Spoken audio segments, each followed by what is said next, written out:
Break नंतर bulletin मध्ये आपल्या सर्वांचं पुन्हा एकदा स्वागत। बातमी पुण्यातनं आहे आणि या क्षणाची मोठी बातमी आहे।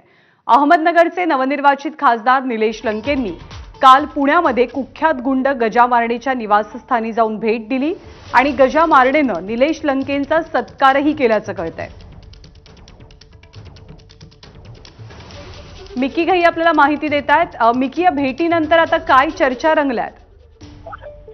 ज्ञानदा, जर आपण बघितलं तर शरद पवार गटाचे खासदार निलेश लंके हे काल पुण्या दौऱ्यावर होते आणि त्याच वेळी त्यांनी या कुख्यात गुंड गजा मारणे यांच्या घरी गेले।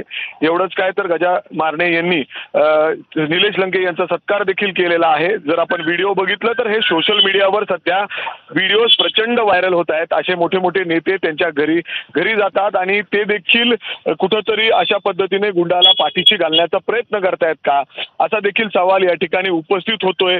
अनेक जे गजा मारणे जे गजा मारणे आहेत त्यांचे समर्थक आहेत, त्यांच्या फेसबुक पोस्टवर किंवा सोशल मीडियावर देखील सध्या हा व्हिडिओ प्रचंड व्हायरल होतोय। खरं तर ते काल खासदार निलेश लंके हे पुणे दौऱ्यावर होते।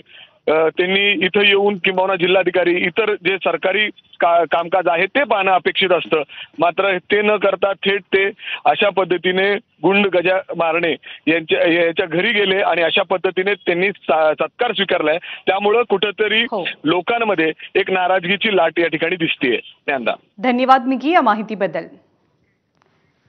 आणि या बातमीनंतर आपण पुन्हा एक छोटासा ब्रेक घेऊन थोड्याच वेळात परत भेटूया।